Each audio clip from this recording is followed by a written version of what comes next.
जम्मू कश्मीर से आर्टिकल 370 हटाए जाने के 4 साल मुकम्मल हो चुके हैं। 370 की 5वीं सालगिरह पर एलजी मनोज सिन्हा ने कहा कि 370 हटाए जाने के बाद यूटी के लोग पुरअमन जिंदगी गुजार रहे हैं और नौजवान अपनी मनपसंद जिंदगी गुजार रहे हैं। और ये व्यवस्था आम आदमी के हितों के लिए काम कर रही है, कॉमन मैन के लिए काम कर रही है।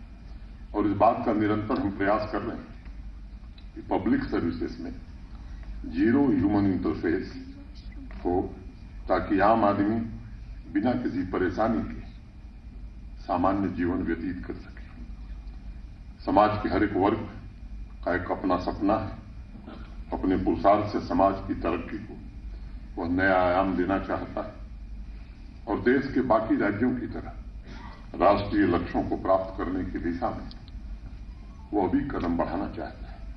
मैं इस बात को मानता हूं कि देश सेवा का मौका ये बहुत सौभाग्य से किसी को मिलता है। ब्रिटिश राज से मुक्ति दिलाने के लिए हमारे पूर्वजों ने अपने को झोंक दिया था। स्वतंत्रता के महायज्ञ में कितने लोगों ने अपने प्राणों की कुर्बानी दी थी, देश के लिए सब कुछ समर्पित कर दिया था। ऐसे महान सपूतों ने सर्वोच्च बलिदान देकर के ये सुनिश्चित किया था कि हम भारतवासी खुली हवा में सांस ले सकें, अपनी मर्जी का जीवन यापन कर सकें, सामाजिक न्याय तथा समानता के आदर्शों के द्वारा जन जन के कल्याण और उनके उत्थान के लिए काम हो सके, ऐसी शासन व्यवस्था इस देश में स्थापित हो।